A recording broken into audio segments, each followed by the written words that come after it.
vidéo aujourd'hui sur cette chaîne. Un petit retour au format discussion où on va parler un peu plus de mon expérience et de petites choses intéressantes. Ou pas d'ailleurs, bref. Aujourd'hui on va parler plus particulièrement de mon amour pour les idoles, d'où ça vient et les premiers souvenirs que j'ai autour de ça. Un peu comme une des premières vidéos que j'ai postées sur cette chaîne où je vous parle de comment j'ai découvert la K-pop et mes premiers souvenirs de la K-pop et tout ça. Vu que maintenant je veux réellement élargir cette chaîne à parler d'idoles en général, je me dis que ça peut être super intéressant de vous parler aussi de mon rapport avec les idoles et plus précisément les J-pop idols parce que c'est de là d'où ça vient pour moi. J'ai commencé par ça et c'est vraiment sur quoi je reviens en ce moment, c'est vraiment par là-bas que j'y retourne. Du coup je me dis ça peut être super intéressant de vous parler de ça, sachant que je sais que soit vous êtes forcément curieux un peu des J-pop idols parce que vous connaissez pas parce que vous êtes là que par rapport à Stray Kids et du coup peut-être que cette vidéo vous donnera quelques indices de ce que si vous pouvez aimer ou pas. Et pour les autres, je sais que vous me connaissez ou vous m'avez vu sur les réseaux sociaux, vous savez que c'est un univers que j'apprécie énormément. Donc je me dis ça peut être intéressant de faire une sorte de mini rétrospective sur mon amour pour les J-pop idols, d'où ça vient, pourquoi je suis là concrètement. Donc sans plus attendre, let's go!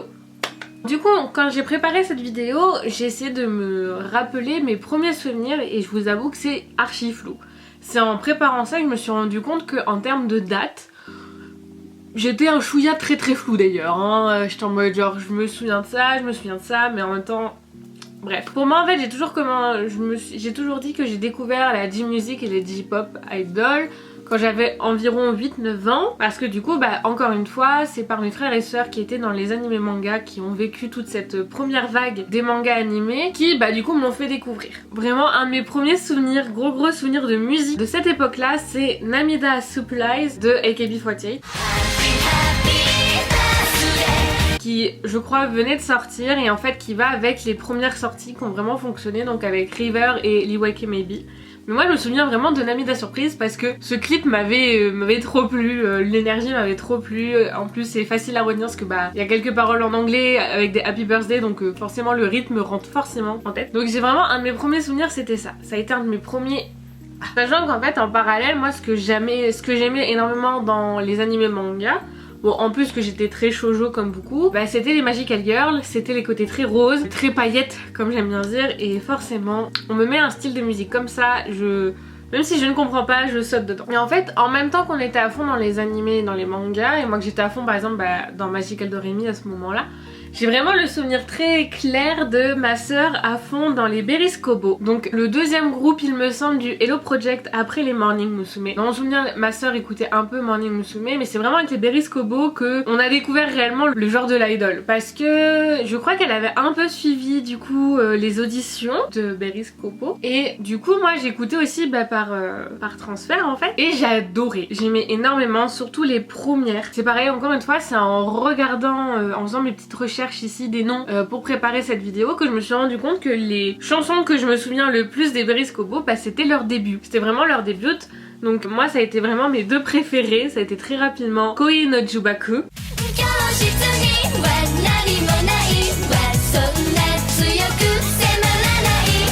Incroyable. Et du coup Fighting Pose wa Date Janai.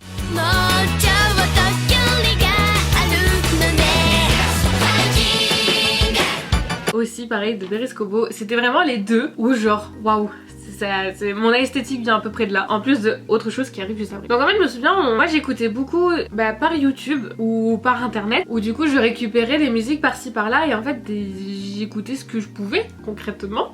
J'ai un souvenir de pas très bonne qualité et que j'écoutais juste ces musiques là. Et j'arrive pas à savoir si à l'époque j'avais déjà mon MP3 et que du coup j'écoutais en YouTube MP3, je ne m'en souviens plus.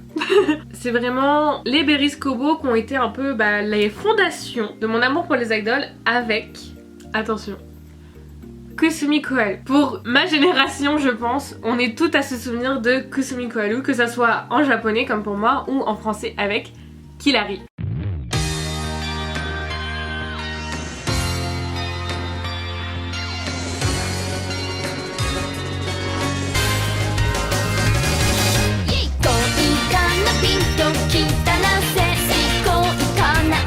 Donc en fait genre ça j'ai vraiment découvert, je crois que c'est ma soeur qui m'avait fait découvrir Killary. Enfin en fait non, c'est ça qui est ouf. C'est que j'ai découvert Kusumi Koharu sans découvrir Killary. J'ai découvert Killary qu'après. Parce qu'en fait Kusumi Koharu faisait partie du Hello Project et je me semble, si je me trompe pas, qu'elle faisait partie des Morning Musume. Et en fait comme l'industrie fonctionne là-bas, Kusumi Koharu a décroché le premier rôle d'un animé d'idol qui s'appelle en japonais Killarin Revolution et qui en français était simplement Killary. Où du coup c'était elle la seiyuu, donc la doubleuse, et qui faisait toutes les chansons, et qui dit animé d'idol, qui dit ensuite des concerts, etc., etc. Genre je pense que Kusumi Koharu a fini de créer les fondations de pourquoi j'aime les idoles, qu'est-ce que j'aime dans les idoles, c'est grâce à elle. Parce que du coup son esthétique très paillette, très fluffy, très bouffant, très énergique, ça vient d'elle et c'est ce que j'aimais beaucoup. Et en fait ce qui était ouf c'est que réellement j'écoutais les musiques de Kusumi Koharu, donc les musiques de Killary, en dehors de l'animé. C'est-à-dire que l'animé j'ai dû en voir quelques épisodes par-ci par-là, surtout quand ça passait sur Télétoon à l'époque. Mais pas plus en vrai, genre je me suis jamais posée à regarder toute l'animé en entier. Mais par contre, qu'est-ce que j'ai pu écouter du Kusumi Koharu? Genre vraiment, il y en a beaucoup que j'aime énormément. J'ai un souvenir incroyable de Chance parce que c'est le quick change de sa magnifique robe. Enfin, que des trucs comme ça, c'est un des piliers, je pense, de mon amour pour les idols. Au même moment, du coup, voilà, en fait, genre j'écoutais un peu de tout. Moi, en fait, genre j'écoutais pas que de l'idol, hein, j'écoutais énormément après d'openings d'animés de manga, donc de J-Music en général, et j'étais beaucoup dans le Vocaloid, très très beaucoup. Mon MP3 était principalement rempli de dossiers en vrac, comme je les appelais, de chansons récupérées sur YouTube.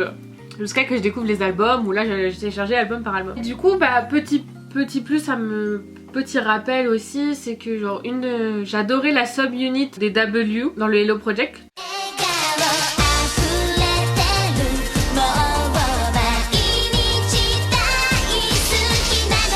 Je les aimais beaucoup. Genre quand j'étais petite je les trouvais trop cool, et pareil une des chansons de tout le Hello Project, donc One for All, gravée dans mes veines, je la connais par cœur encore, je l'aimais énormément cette chanson.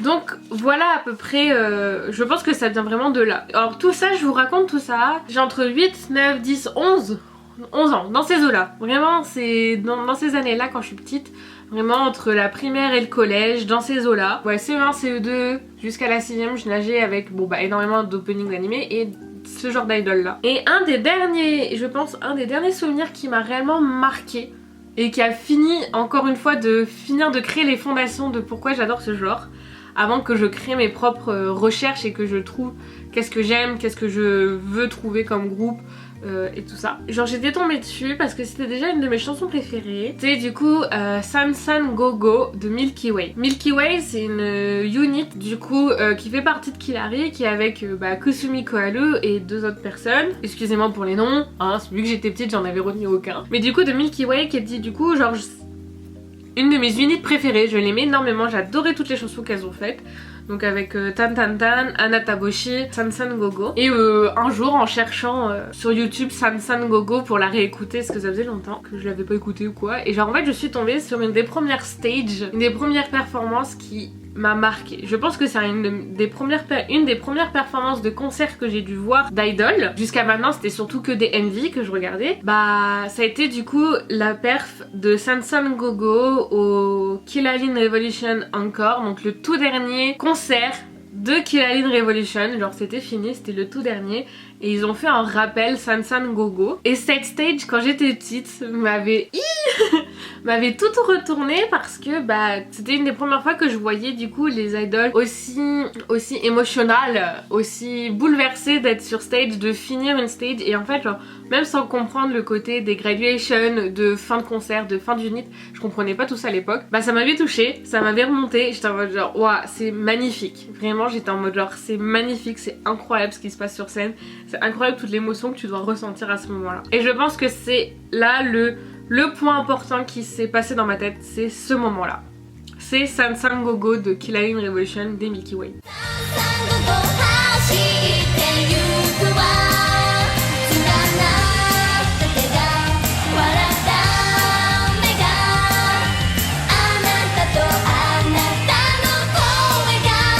À partir de là, tout je viens de vous raconter, ça a été ma première era, c'est-à-dire la découverte des idoles. Idol fin 2000, début 2010, vraiment. Ces années-là, c'est pour moi celle où je suis le plus nostalgique. C'est-à-dire que pareil à ce moment-là, dans la même vibe que Kusumi Koharu, il y avait les Four Guardians et Buono. Du coup, Buono faisait partie du Hello Project. C'était 3 filles qui faisaient partie de Berry's Kobo, il me semble, d'ailleurs.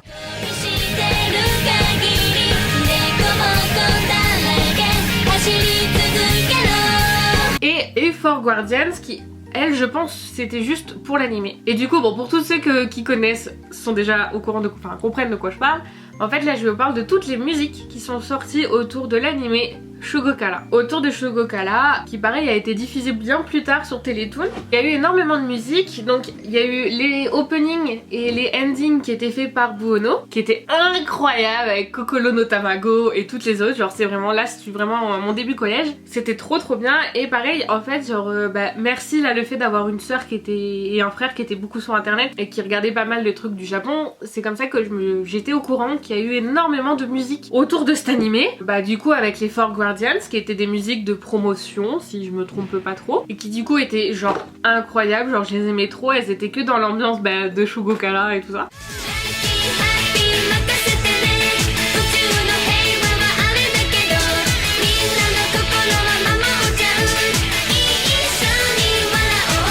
Il y avait même des CD dramas avec des musiques spéciales par personnage et tout, enfin c'était trop bien et j'ai jamais réussi à les retrouver mais j'avais réussi à les télécharger à l'époque. Et du coup genre tout ça c'était vraiment le début, genre qu'est-ce qui a forgé mon amour pour les idoles. On arrive du coup début collège, 2012-2013, dans ces eaux-là. Et vient du coup le nouveau turning point de mon amour pour les idoles, l'animé AKB 0048.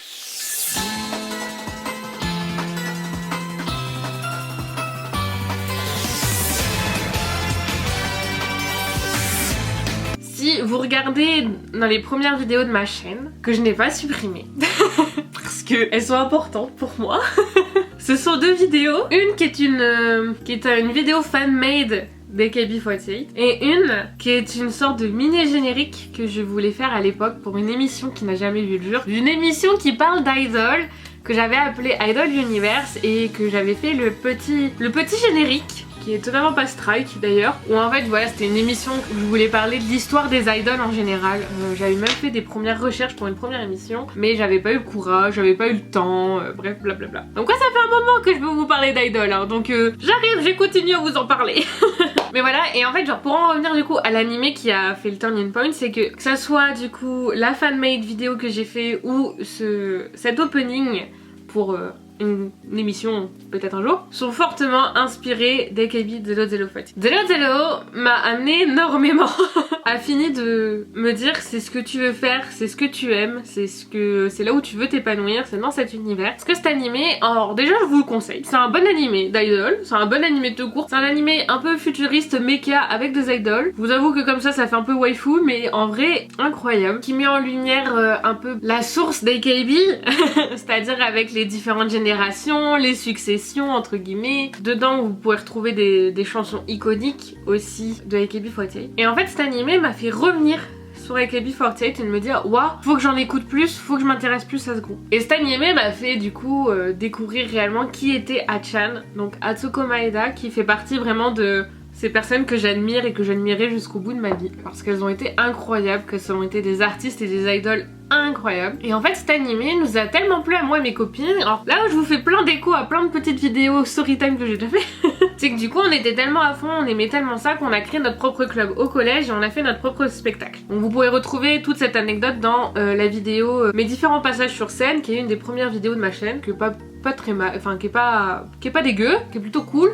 Et au moins vous pouvez voir cette anecdote là un peu plus profondément. Mais en fait voilà, cet animé a bouleversé encore plus mon amour pour les idoles et en fait a fini de me faire encore plus m'intéresser à AKB48 et a fini de me dire que je les aimais énormément ces filles. Alors je suis pas du genre à être archi fan d'avoir appris tous leurs noms, d'avoir réussi à suivre toutes leurs activités parce que justement je n'y arrive pas et je n'y arrivais pas déjà à l'époque. Mais rien ne m'empêchait de dire que c'était un de mes groupes préférés. C'était vraiment waouh. Et maintenant, encore aujourd'hui, j'en suis revenue dessus. En fait, ça fait partie de ces groupes que j'ai toujours en fond et que je vais écouter plein d'autres musiques et de temps en temps, oh bah tiens, qu'est-ce qu'elles redeviennent, et je vais écouter. Ou je vais suivre de loin. Et en fait c'est ce que j'ai fait en fait jusqu'à maintenant. En fait j'ai toujours suivi un peu de loin ce qui se passait chez elle. Et en fait je me souviens qu'à cette époque, donc 2012-2013, dans ces années là, quand je suis retombée dans AKB, je dis putain faut que j'en apprenne un peu plus. Et c'est là où je suis tombée sur les documentaires. Donc Documentary of AKB48. Il y en a eu 5 ou 6 si je me trompe pas. Un des premiers que j'ai regardé, que j'avais réussi à trouver, et c'est mes petits trésors. C'est vraiment mes trésors ces documentaires. J'avais réussi à les trouver à l'époque en VOSTFR, voire en VOSTA, sur Torrent à l'époque, oh mon dieu. J'avais réussi à me les choper et en fait c'est des longs documentaires de 2h30 qui retracent l'année passée chez AKB. Et le premier que j'ai regardé ça a été No Flower Without Rain, qui est du coup celui sur l'année où Hachan part, voilà. Donc moi j'ai regardé celui-là en étant trop fan d'Hachan et j'étais en mode genre comment ça elle est partie comment ça elle a arrêté ses activités. Donc ça avait fait un petit choc pour ma petite moi de 13 ans qui était pas prête psychologiquement pour ce genre de choses, pour les départs de groupe. Et ouais avec KB faut être accroché. Si t'as une Oshi comme on appelait ça, ouais dur quand elle s'en va. Et sachant que moi je suis une grande fan des premières générations, donc voilà de Hachan, Yuko, Takamina, il y en a tout plein d'autres, Mayuyu et tout le tralala, il y en a eu beaucoup et genre je les ai vues pas toutes partir parce que justement c'était dur de suivre, mais je les ai vus partir quand même. Je les ai vus partir du groupe et ça a fait mal, tout autant que j'ai appris à accepter ça maintenant et je suis ravie de ce qu'est devenu AKB, je suis ravie de toute l'histoire iZone, IZ*ONE, Produce 48, ce qu'elles sont devenues maintenant. J'ai un peu peur pour la suite, mais je m'inquiète pas, je sais qu'elles survivront. Elles survivront et ça restera le AKB qu'on connaît. Justement le dernier comeback, enfin les derniers comebacks que j'adore appeler comme ça, que ça soit Rumor, que ça soit Motsukale Desu ou tout cela avec Hitomi et Nana. Bon Nana elle vient de partir mais voilà ils sont incroyables. Bref je dévie de la question, excusez-moi. Donc à cette époque là voilà j'ai découvert AKB48 et en fait, enfin 0048 et en parallèle, vraiment sans le vouloir encore une fois, j'ai découvert Love Live. J'ai découvert Love Live et plus particulièrement Muse et encore une fois, je suis tombée dedans avant tout le monde et j'ai pas suivi la hype. En fait c'est trop bizarre parce que du coup j'ai découvert Muse avant que l'animé soit release, avant que l'animé commence et toute la popularité qu'il a eu dans l'univers des idoles, parce que justement je cherchais des nouveaux idoles à écouter, je traînais sur Nautiljon et je suis tombée sur leurs 2 premiers singles, donc Bokura no Life, Kimi to no Life, Snow Elation et Natsuhiro Egao de Sei no Jump.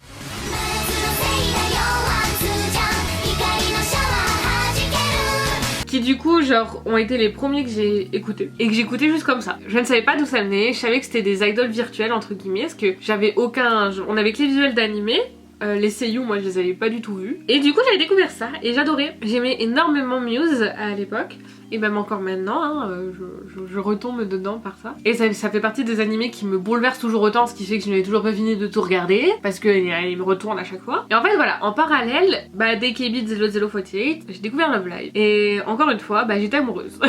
J'ai gardé cet amour de Love Live en fond pendant un petit temps et c'est en arrivant au lycée quand j'ai réellement décidé de me lancer dans le cosplay où là j'étais en mode genre mais je veux faire des cosplays de Love Live, je veux faire des tenues d'idol et mon amour est principalement venu de là et c'est comme ça que j'ai commencé à vouloir avoir un peu plus de goodies, commencer à regarder des DVD, des concerts, à découvrir tout ça et au final c'est là où je me rends compte que j'ai toujours aimé ça mais ça a jamais été le dessus. En fait ça a jamais été ce qui était le plus extravagant chez moi. J'ai eu une grosse période Magical Girl et qui est toujours là en fait, genre même si j'ai une part un peu plus dark parce que normal, j'adore vraiment ce qui me passionne dans la vie, c'est les Magical Girls et les idoles. J'adore ces 2 univers. Alors maintenant actuellement je m'ouvre un peu plus, depuis quelques années je m'ouvre un peu plus, je suis pas restée que sur Love Live parce que c'est devenu une sacrée grosse licence Love Live. Mais entre temps je me suis intéressée à tout l'univers Aikatsu qui est toujours en cours de regardage hein.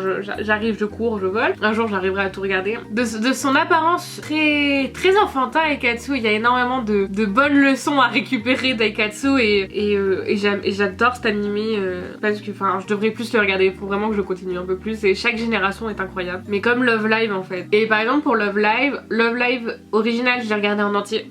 Il me manque juste le film parce que j'ai pas la force de regarder le film. Sunshine, je n'ai pas fini la saison 1 parce qu'à partir de l'épisode 8 je pleurais à chaque épisode. J'ai pleuré à l'épisode 8, j'ai pleuré à l'épisode 9 et j'étais en mode genre bah il reste 2 épisodes, je vais chialer ma vie, donc non, j'étais pas prête psychologiquement à regarder ça, donc j'ai toujours pas fini Sunshine. Et la seule que j'ai pratiquement finie, c'est Nijigasaki, qui est du coup pour moi ma génération préférée. Désolée Honoka et Muse parce que enfin pour moi vous êtes les originales, je vous aime tellement.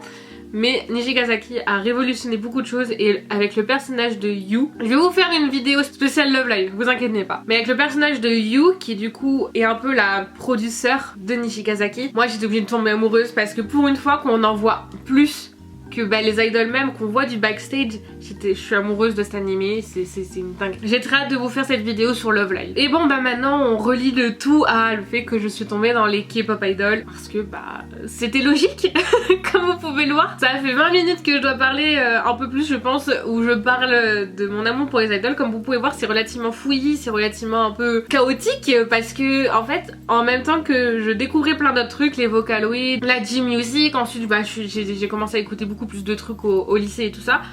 Bah, il y a toujours eu des idoles, il y a toujours eu un endroit que j'appelle un peu la maison, qui s'appelle Love Live, qui s'appelle AKB, qui s'appelle Muse, Nijigasaki, toutes ces personnes là en fait que j'aime beaucoup. Et c'est ce qui fait que pareil genre je connais plus trop les idoles actuelles à part AKB48 et du coup le côté idol animé. Je connais pas ce qui est trop en vogue genre en termes de Hello Project. Bon voilà il y a eu les Andelem. Je sais que j'avais essayé de m'intéresser un peu plus à Dempa Gomi Inku qui est super intéressante et qui ont fait des très bonnes musiques que j'écoute encore.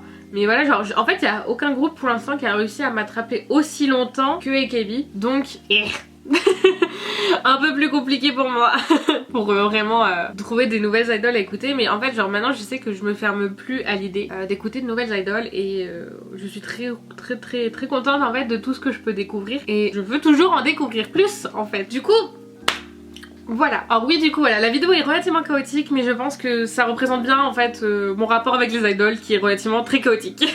Mais je s'en ai pas fini, je reviens je veux vous parler encore plus d'idoles, je veux vous parler de tout en fait.